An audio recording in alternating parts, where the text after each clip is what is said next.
अब तक भले ही पार्ट ऑफ स्पीच आपकी समस्या रही हो, लेकिन अब से, आज से यह समस्या नहीं रहेगी। और पार्ट ऑफ स्पीच का जो सबसे पहला टॉपिक मैं शुरू करने जा रहा हूं वो है आर्टिकल्स। आपके पीछे लिखा गया है। आर्टिकल को हिंदी में उपपद कहते हैं। ये नाउन के पहले आते हैं और नाउन के पहले आकर ये एडजेक्टिव का काम करते हैं। वास्तविकता ये है कि नाउन के पहले आकर ये एडजेक्टिव का काम करते हैं। और ये आर्टिकल्स दो होते हैं।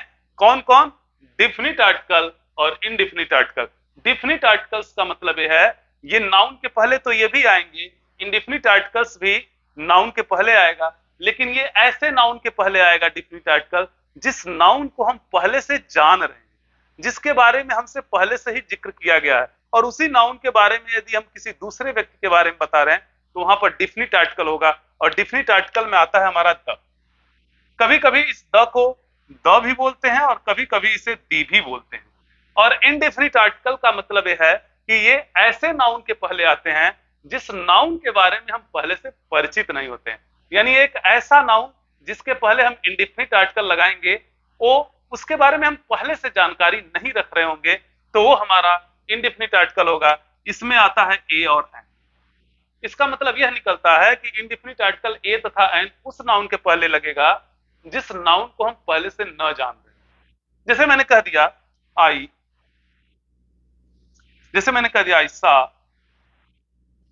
अगर मैंने एक लड़की को देखा। अब जाहिर सी बात है, मैंने एक लड़की को देखा, पता नहीं कौन सी लड़की थी भाई। यहां ए ने एनी का भाव दिया, यहां ए ने एनी का भाव दिया, यानी वो कोई थी, मैं निश्चित नहीं। मैंने कह दिया ही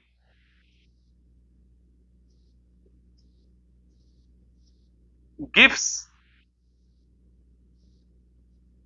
हिम अ बुक। वह उसे एक किताब देता है। यदि हम पास्ट में ले जाएं तो हम यहां लिख देंगे he gave him a book. He gave him a book, उसने उसे एक किताब दिया। तो जाहिर सी बात है, किताब तो दिया, लेकिन पता नहीं कौन सी किताब दिया, इसके बारे में हम निश्चित ही नहीं है। और जिस किताब के बारे में हम निश्चित नहीं है, उस किताब के पहले ए अथवा एन लगाएंगे, क्योंकि ये नाउन के पहले ए एन लग रहे हैं, लेकिन एक ऐसे नाउन के पहले लग रहे हैं जिसके बारे में हम पहले से जान नहीं रहे हैं। और जब पहले से नहीं जान रहे हैं तो ये हमारा इंडिफिनिट आर्टिकल ए और एन इंडिफिनिट नाउन के पहले लग गया।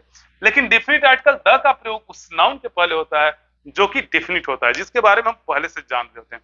आज का विषय वस्तु हमारा इंडिफिनिट आर्टिकल ए और एन पढ़ना है। उसके बाद हम द का अध्ययन करेंगे, जिसको हम कभी कभी दी भी बोलते हैं। तो आइए एक एक करके हम इंडिफिनिट आर्टिकल ए और एन का अध्ययन करना शुरू करते हैं। इंडिफिनिट आर्टिकल ए और एन का प्रयोग सबसे पहले तो उस नाउन के पहले करते हैं जो सिंगुलर हो और काउंटेबल हो। आपको पता है कि इंडिफिनिट आर्टिकल ए और एन का प्रयोग उस नाउन के पहले होता है जिसको हम पहले से नहीं जानते। इंडिफिनिट आर्टिकल ए और एन का प्रयोग उस नाउन के पहले होता है जिसको हम पहले से नहीं जान रहे हैं। आपको पता होगा कि नाउन होते हैं 5 प्रकार के। कौन कौन होता है भाई? आप देख लीजिए, proper noun, common noun, collective nouns, material noun और अब्स्ट्रैक्ट नाउन। तो ध्यान दीजिएगा, ए और एन का जो प्रयोग होता है, सबसे पहले ये ध्यान, पहला स्टेप ये जानिए, ए और एन का प्रयोग कहां करना है? हमें ऐसे नाउन के पहले करना है जिसकी गणना हम कर सकते हैं, यानी जो काउंटेबल हो। तो ध्यान दीजिएगा, प्रॉपर नाउन क्या है भाई?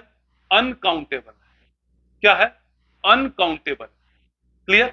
कॉमन नाउन क्या है? काउंटेबल है, यानी काउंटेबल नाउन के पहले ए और एन का प्रयोग हो सकता है। कलेक्टिव नाउन, अब टीम की संख्या यदि एक है, यदि किसी कलेक्शन वाले समूह की संख्या यदि एक है तो गिना जा सकता है, तो गिना जा सकता है, गिना जा सकता है, तो ये भी हो गया countable noun. Material noun uncountable noun और अब्स्ट्रैक्ट नाउन अनकाउंटेबल नाउन। यानी अनकाउंटेबल नाउन के पहले ए और एन का प्रयोग नहीं होता है। ए और एन का प्रयोग उसी नाउन के पहले होता है जो काउंटेबल, जो क्या हो? काउंटेबल हो, और उस संख्या में क्या हो? एक हो। जैसे मैंने कह दिया आई हैव अ चेयर, मेरे पास एक कुर्सी है। तो जाहिर सी बात है, कुर्सी यदि 10-20 हो तो उसे गिना जा सकता है। चूंकि संख्या में वो कुर्सी एक ही है, इसलिए मैंने इसके पहले ए लगाया है। तो ए का प्रयोग कहां होता है? ए का प्रयोग वन का भाव देने के लिए होता है। ए का प्रयोग वन का भाव देने के लिए होता है, यानी चेयर संख्या में एक ही है। मैंने कहा कि ए और एन का प्रयोग उसी नाउन के पहले होगा जो काउंटेबल होगा, जो अनकाउंटेबल होगा उसके पहले नहीं होगा। एक और एग्जांपल देख लीजिए, जैसे मैंने कह दिया इसी संदर्भ में द चेयर, चाहे ऐसे कह दिया क्योंकि हमें संख्या बताना है, तो अ चेयर, मैंने ऐसे कह दिया a chair is made of wood. A chair is made of wood, एक कुर्सी जो है वो लकड़ी की बनी हुई है। ध्यान दीजिएगा, चेयर भी नाउन है, वुड भी नाउन है। वुड के पहले ए एन का प्रयोग नहीं हुआ है, ए और एन का प्रयोग नहीं हुआ है, लेकिन चेयर के पहले हुआ है। क्यों हुआ है?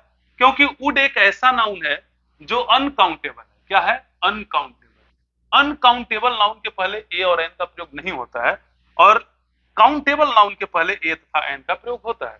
बस वो संख्या में एक होना चाहिए, वन का भाव देना होता है। यानी जब हमें संख्या में वन का भाव देना होगा तो वहां ए अथवा एन का प्रयोग करेंगे।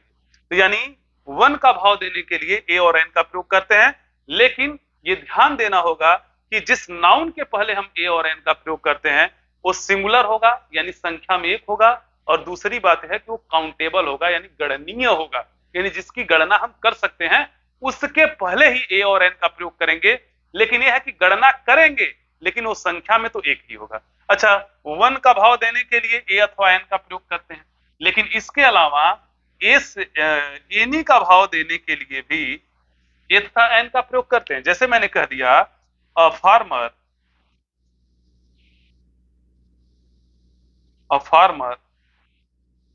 Had 4 sons. एक किसान के पास 4 पुत्र थे। अब आपको पता ही नहीं है कि वो किसान कौन है। यहां ए वन का अर्थ देते हुए एनी का अर्थ दे रहा है, यानी वो कोई किसान था जिसके पास 4 पुत्र थे। ए तथा एन वन का भी भाव रखता है, ए तथा एन एनी का भी भाव रखता है। इतनी बात क्लियर हो गई। अब दिक्कत होती है विद्यार्थियों की कहां ए लगाएं कहां एन लगाएं।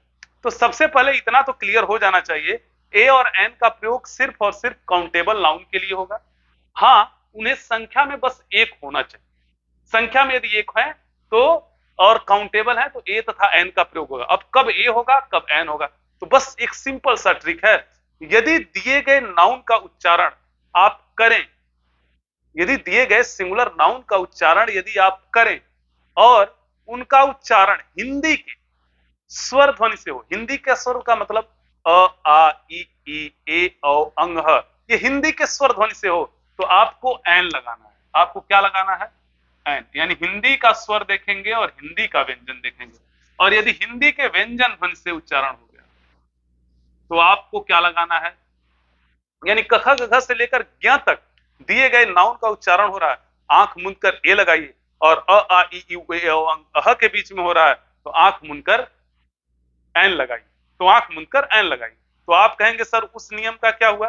भाई हमारे टीचर तो पढ़ाए हैं कि ए ई आई ओ यू आए, फिर नाउन के पहले यदि ए ई आई ओ यू आए तो वहां एन लगा दो। ए ई आई ओ यू आए तो क्या लगा देना? एन लगा देना। आप तो यही पढ़ रखे हैं, लेकिन ध्यान दीजिएगा ये गलत आपने नहीं पढ़ा, पढ़ा सही है, लेकिन ये ए ई आई ओ यू आए, लेकिन उसका उच्चारण दिए गए शब्द का उच्चारण स्वर ध्वनि से भी होना चाहिए। बहुत सारे ऐसे शब्द हैं जिनका प्रारंभ ए ई आई ओ यू से होता है, लेकिन जब उनका उच्चारण हम करते हैं तो उसका उच्चारण व्यंजन ध्वनि से होता है, और जब व्यंजन ध्वनि से होगा तो हमें ए लगाना ही पड़ेगा। जैसे मान लीजिए कि एक शब्द है जिसकी शुरुआत यू से हो रही है और उसका उच्चारण हिंदी के य से हो रहा है। आपने तो पढ़ रखा है कि ए ई आई ओ यू से शुरू होगा तो एन लगा देंगे, और हमने देखिए लिख भी दिया यूनिवर्सिटी। यूनिवर्सिटी, अब मैंने कह दिया अ यूनिवर्सिटी डिग्री होगा या एन यूनिवर्सिटी डिग्री, तो ए ई आई ओ यू से शुरू हुआ। आपके गुरुजी ने बताया है कि भाई ए ई आई ओ से शुरू होना तो एन लगा देना, लेकिन ध्यान दीजिएगा, सावधान रहिए, जब इंग्लिश का यू हिंदी का उच्चारण य दे तो ध्यान दीजिएगा, यूनिवर्सिटी नहीं कहते हैं, यूनिवर्सिटी कहते हैं। और यूनिवर्सिटी कहेंगे तो जाहिर सी बात है, य का उच्चारण दे रहा है और य का उच्चारण देगा तो अयूनिवर्सिटी होगा। जैसे यूनियन, यूनियन यानी समूह। अब ये पहले बताइए, यू से शुरू हुआ लेकिन इसका उच्चारण यूनियन य से हो रहा है तो अयूनियन हो जाएगा। क्लियर है? इसी तरह से अयूनिवर्सिटी हो जाएगा। क्लियर है? अच्छा, मान लीजिए कि नाउन की शुरुआत ओ से हो गई, ओ से, और आपने ये भी पढ़ रखा कि ए ई आई ओ यू से शुरू होगा तो एन लगाएंगे। लेकिन ध्यान दीजिएगा, यदि ओ से व क्या ध्वनि निकले, उच्चारण जब नाउन का करें तो व का हो, तो ध्यान से समझिएगा, वहां ए लगाइएगा, एन मत लगाइएगा। जैसे मैंने कह दिया वन आइड मैन, यानी एक आदमी ऐसा है जिसकी केवल एक ही आंखें हैं, यानी एक आंख का दिव्यांग आदमी। उच्चारण हो रहा है ओ का व से हो रहा है, वन, तो क्या लगेगा? अ वन आइड मैन लगेगा, न कि एन वन आइड मैन लगेगा। इसी तरह से अब बताइएगा आप क्या लगेगा, ए लगाएंगे या एन लगाएंगे? किसके लिए? One rupee note. अब 1 रुपए की एक नोट है तो 1 रूपी नोट है। अब अ 1 रूपी नोट होगा या n 1 रूपी नोट होगा? तुरंत समझ जाइए, वन व से उच्चारण हो रहा है। हिंदी में वह क्या है? व्यंजन ध्वनि है।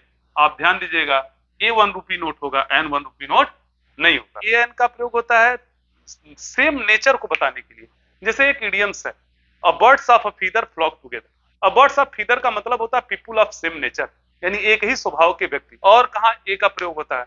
ए का प्रयोग पर के अर्थ में होता है। ए और एन का प्रयोग कहां होता है? पर के अर्थ में होता है। जैसे मैंने कह दिया कि मेरा भाई 5,000 रुपए पर मंथ कमाता है, तो मैं कहूंगा माई ब्रदर, क्या कहूंगा? मैं कहूंगा माई ब्रदर अर्न्स। अर्न्स का मतलब कमाता है कितने रुपए भाई? 5,000, ऐसे करेंगे पर अ मंथ, पर अ मंथ। तो ध्यान दीजिएगा, पर के लिए अ का प्रयोग होते हैं तो पर अ मंथ हो जाएगा। क्या हो जाएगा? पर अ मंथ। अच्छा, और कहां अ का प्रयोग होता है? जैसे डोंट मेक अ नॉइस, पीटी, अपीटी, अनॉनसेंस, ठीक है ना?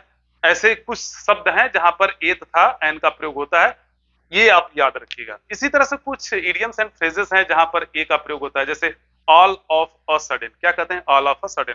On a large scale, on a large scale.